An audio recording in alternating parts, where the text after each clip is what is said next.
Hello दोस्तों, welcome to परीक्षा institute. It's me पुरुषोत्तम कुमार। दोस्तों, आज हम डिस्कस करने वाले हैं सेट नंबर 8 के सेक्शन डी पर।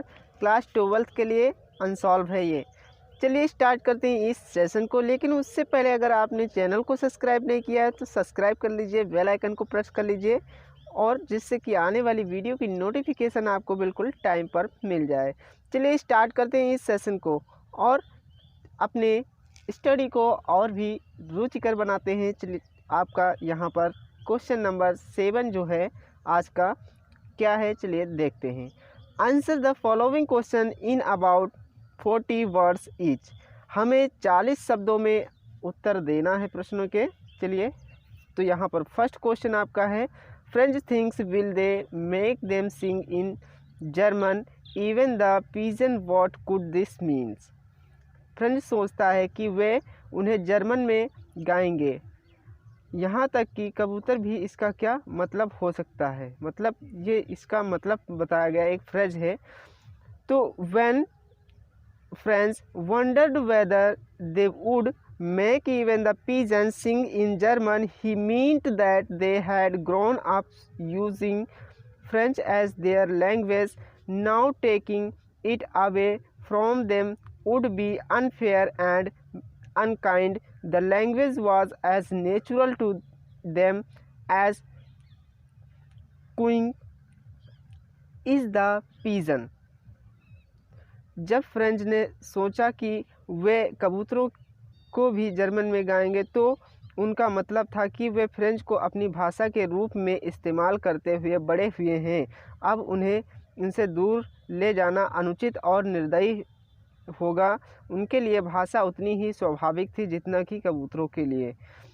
चलिए देखते हैं नेक्स्ट क्वेश्चन और करके दिया गया है, what is the Saheb looking for in the garbage dump in the lesson last Spring. तो लास्ट स्प्रिंग लेसन के अनुसार साहेब क्या देख रहे थे, क्या उसमें ढूंढ रहे थे कूड़े में।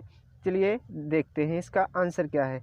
साहेब believe that the would find gold in the garbage dump, so he was looking for gold in garbage dump. He had come from Bangladesh. He came here with his mother because due to the storm they lost his home and gaon field in Dhaka, so they left Dhaka and came here. साहब को विश्वास था कि कूड़े के ढेर में सोना मिल जाएगा, इसीलिए वह कूड़े के ढेर में सोना ढूंढ रहे थे। वह बांग्लादेश से आया था। वह अपनी माँ के साथ यहाँ आया था क्योंकि तूफ़ान के कारण उसने ढाका में अपना घर और गांव के खेतों को खो दिया था। इसलिए वे ढाका छोड़कर यहाँ आ गए थे।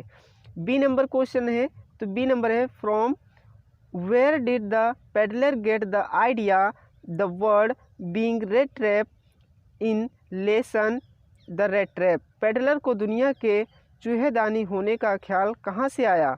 The peddler had been thinking of his rat trap when suddenly he was stuck by the idea that the whole world was nothing but a big rat trap.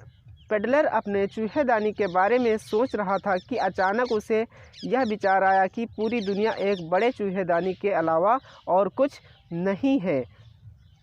फिर अगला क्वेश्चन है और करके, तो इसको मैं नहीं करवा रहा हूँ यहाँ पर क्योंकि ये इस साल नहीं आने वाला है आपका।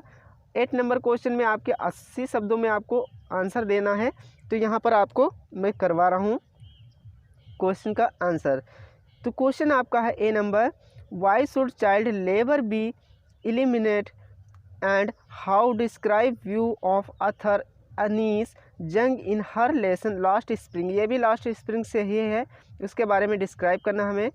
The child labour employed in any from of the hazardous works in the offense, it is banned under the law, yet it goes on unabated at the industrial towns like Firozabad, Shivakashi, Mirzapur and so on. The child labor is hazardous in nature. It inflicts physical and mental harm to the boys. The work in the glass Bengal industry often it ends up them losing their eyesight before they become adult. The mind numbing toil of Bengal making kills all their initiative, drive and ability to dream in life. They are even deprived of the school education and proper growth. According to the Anis Jung, about 20,000 children are working in the glass Bengal industry of Firozabad. Some of the industrialists conspire in unison with the shahukars and middlemen, the policemen and the politicians, and then go on stealing their childhood for some extra coins. The only possible solution lies with the government and the society to punish the wrong doors very strictly and keep a careful watch and wiggle over them. चलिए इसकी हिंदी देखते हैं। अपराध में किसी भी प्रकार के खतरनाक कार्य में नियोजित बाल श्रमिक यह कानून के तहत प्रतिबंधित है। फिर भी कहा जाता है कि फिरोजाबाद, शिवकाशी, मिर्ज़ापुर आदि जैसे औद्योगिक शहरों में बेरोकटोक बाल श्रम प्रकृति में खतरनाक है। यह लड़कों को शारीरिक और मानसिक रूप से नुकसान पहुंचाता है। गिलास में काम चूड़ी उद्योग अक्सर वयस्क होने से पहले उनकी आंखों की रोशनी खो देते हैं। मन को झकझोर देने वाला परिश्रम चूड़ी बनाने और उनकी सारी पहल ड्राइव और जीवन के सपने देखने की क्षमता खत्म हो जाती है। वह स्कूल से वंचित हैं, शिक्षा और उचित विकास से भी वंचित हैं। अनीस जंग के मुताबिक फिरोजाबाद के कांच की चूड़ी उद्योग के करीब 20,000 बच्चे काम कर रहे हैं। कुछ उद्योगपति साहूकारों, बिचौलियों, पुलिसकर्मियों और राजनेताओं के साथ मिलकर षड्यंत्र रचते हैं और फिर कुछ अतिरिक्त सिक्कों के लिए उनका बचपन चुराते चले जाते हैं। एक मात्र संभव समाधान के साथ निहित है। सरकार और समाज गलत करने वालों को बहुत सख्ती से दंडित करे और सावधान नज़र रखे और सतर्क रहे उन्हें। तो चलिए देखते हैं नेक्स्ट क्वेश्चन आपका है, why was Douglas determined to get over his fear of water, how did the overcome his fear of water. चलिए इसका आंसर देखते हैं। After his misadventure in the pool at the YMCA, Douglas was amidst the fear of water. He realized that his fishing trip, canoeing, swimming and boating were over the tries his best to overcome it, but hunting fear of the water followed him everywhere.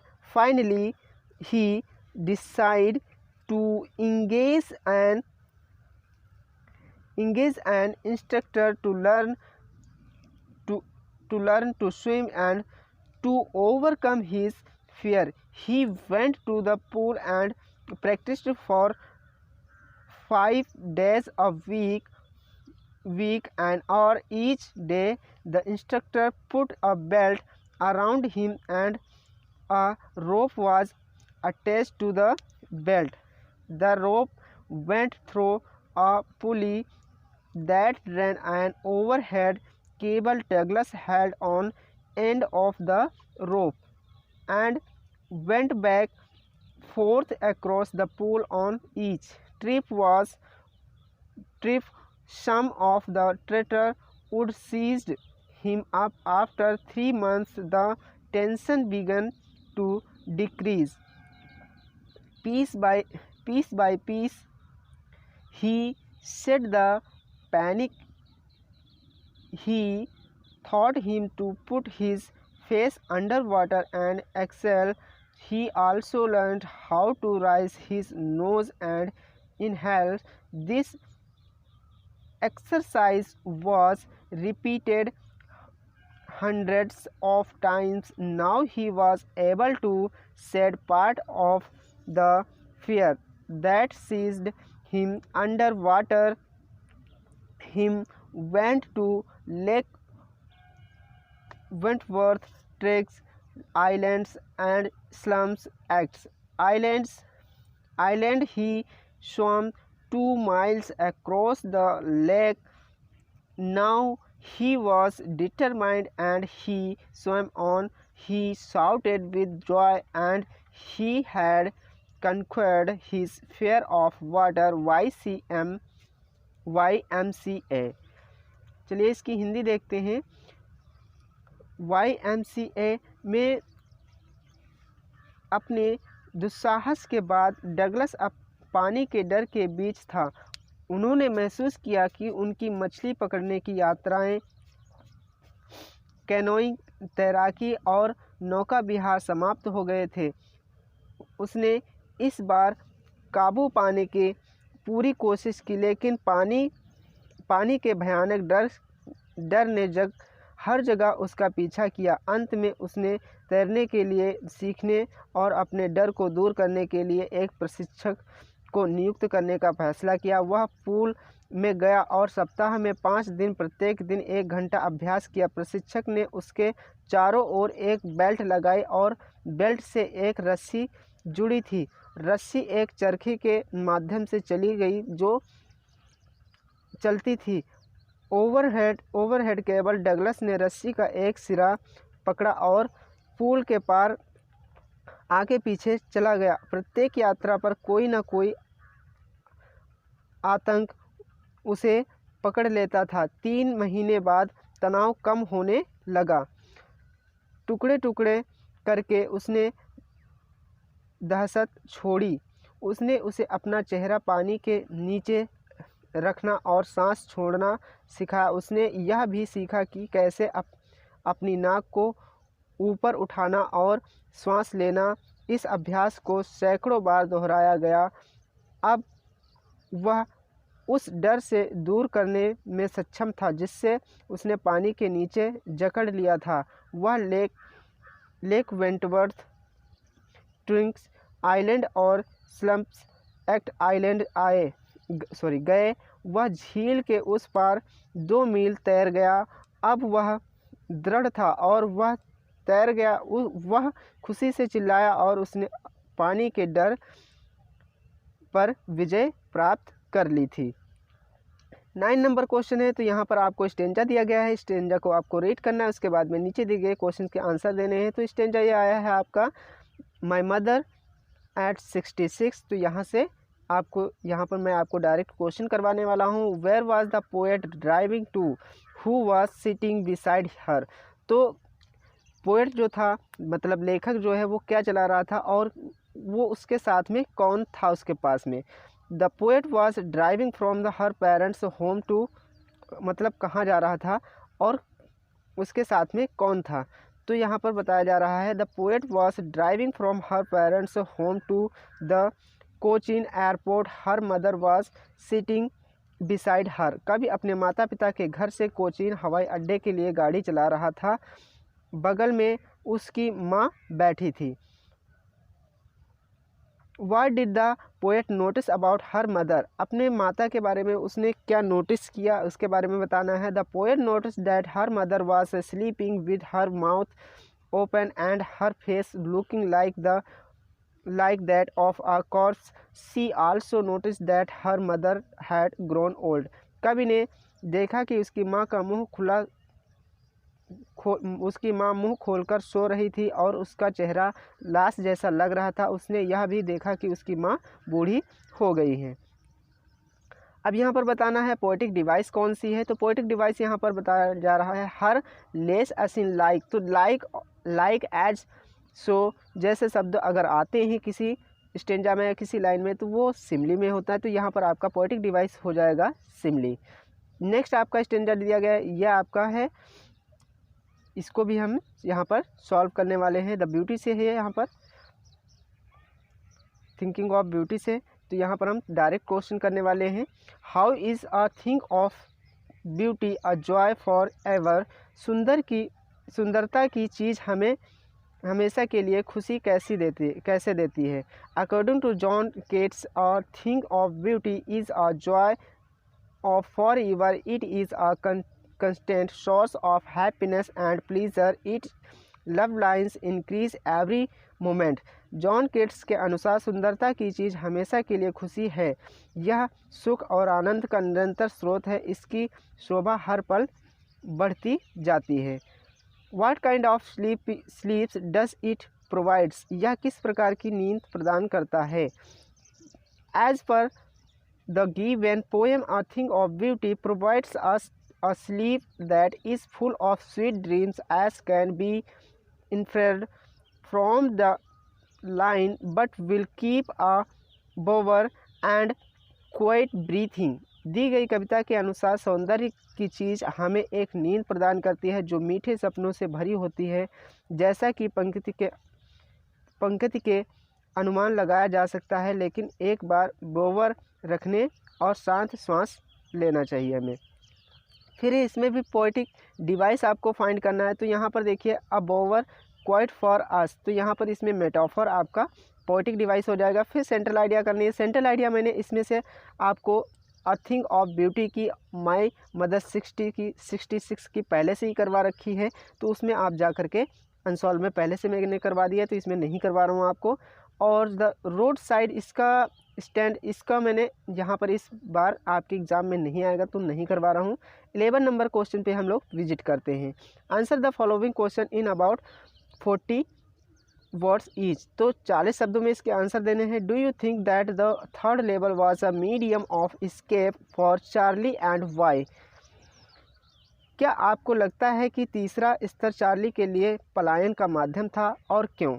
तो यहाँ पर answer है yes, the third level was a medium of escape of Charlie from the unhappy modern world that is full of insecurity, fear, war, worry and the like. This is because he could never find it again at the grand central station. हाँ, तीसरा स्तर Charlie के लिए असुरक्षा, भय, युद्ध, चिंता आदि से भरी दुखी आधुनिक दुनिया से बचने का एक माध्यम था। ऐसा इसलिए है क्योंकि वह इसे फिर कभी ग्रैंड सेंट्रल स्टेशन पर नहीं ढूंढ सका।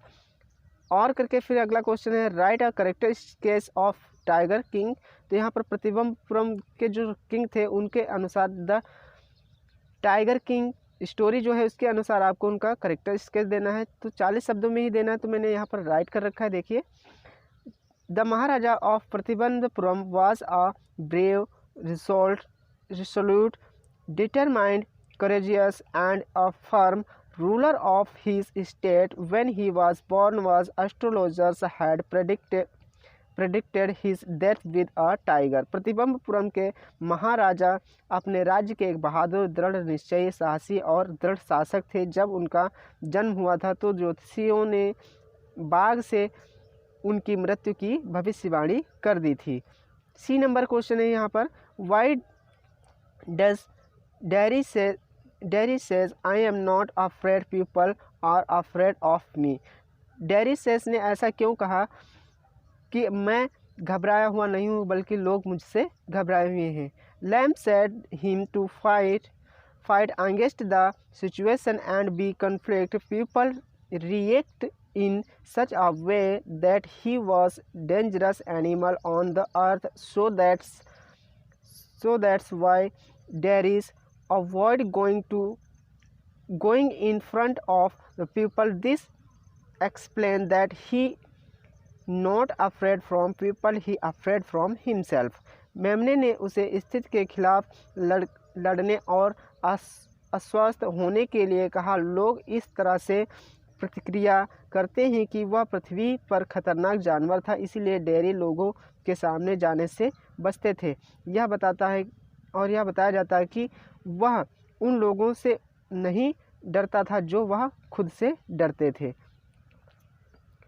Y did Roger Skunk mothers not like her son smiling that roses. तो रोजर संक्स की मदर जो माँ जो थी वो उनको अपने बेटे की स्मेलिंग रोज़ की स्मेलिंग से वो क्यों मतलब पसंद नहीं करती थी, तो उसके बारे में बताना है आपको। Roger Sanks mother was angry because the wizard had made her sons smell like roses which was not the way a little songs should smell. She poured her anger and the wizard and hit him with an umbrella on his head. Roger skunk की माँ गुस्से में थी क्योंकि जादूगर ने उसके बेटे को गुलाब की तरह महका दिया था, जो कि थोड़ा स्कंक को सूंघने का तरीका नहीं था। उसने अपना गुस्सा उस जादूगर पर डाला और निकाला या डाला कह सकते हैं, और उसके सिर पर छाते से वार कर दिया। अब यहाँ पर 12 नंबर क्वेश्चन है। तो 12 नंबर क्वेश्चन में यहाँ पर आपको मैं बी नंबर का करवा रहा हूँ, क्योंकि इसका मैंने पहले करवा रखा है डॉक्टर सदाऊ वाला। तो इसको आप वहाँ पहले जो अनसॉल्व मैंने सॉल्व कराया उसमें आप जा कर के देख सकते हैं। आपको इसकी प्लेलिस्ट डिस्क्रिप्शन बॉक्स में मिल जाएगी, वहाँ से जा कर के आप देख सकते हैं।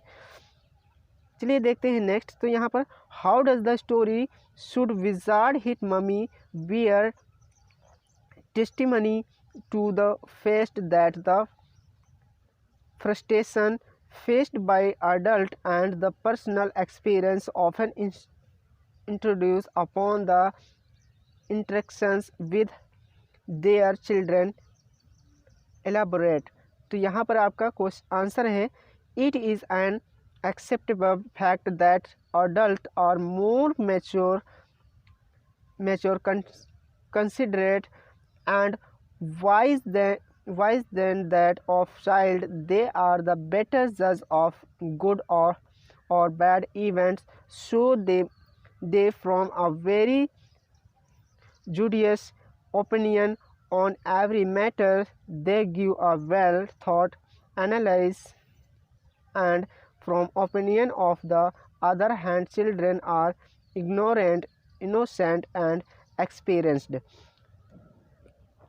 Their whims and aspiration roams in the romantic world of their own. Thus a child symbolizes innocence and spontaneity, while an adult has a practical approach. In the story should wizard hit mummy, a 4-year girl जो represents innocence and immaturity.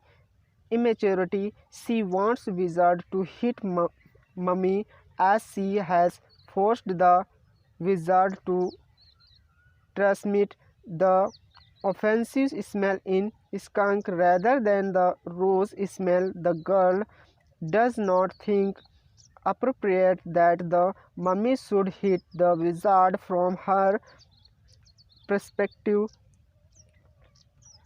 it has been worthy if the wizard hits mummy, since skunk too needs company to play.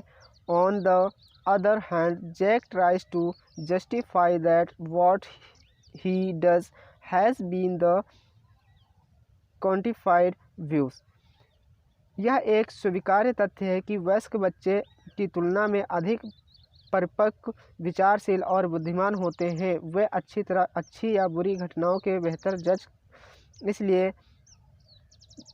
जज इसलिए वे हर मामले पर एक बहुत ही विवेकपूर्ण राय बनाते हैं। वे एक कुआं देते हैं, मतलब वे एक अच्छे विचार करते हैं और विश्लेषण करें और राय बनाएं कि दूसरी ओर बच्चे अज्ञानी, मासूम और अनुभवी होते हैं। उनकी सनक के आकांक्षाएं अपनी ही रोमांटिक दुनिया में घूमती हैं। इस प्रकार एक बच्चा मासूमियत का प्रतीक है और सहजता, जबकि एक वयस्क व्यवहारिक दृष्टिकोण होता है। कहानी में विजार्ड हिट मम्मी एक 4 साल की लड़की जो मासूमियत और अपरिपक्वता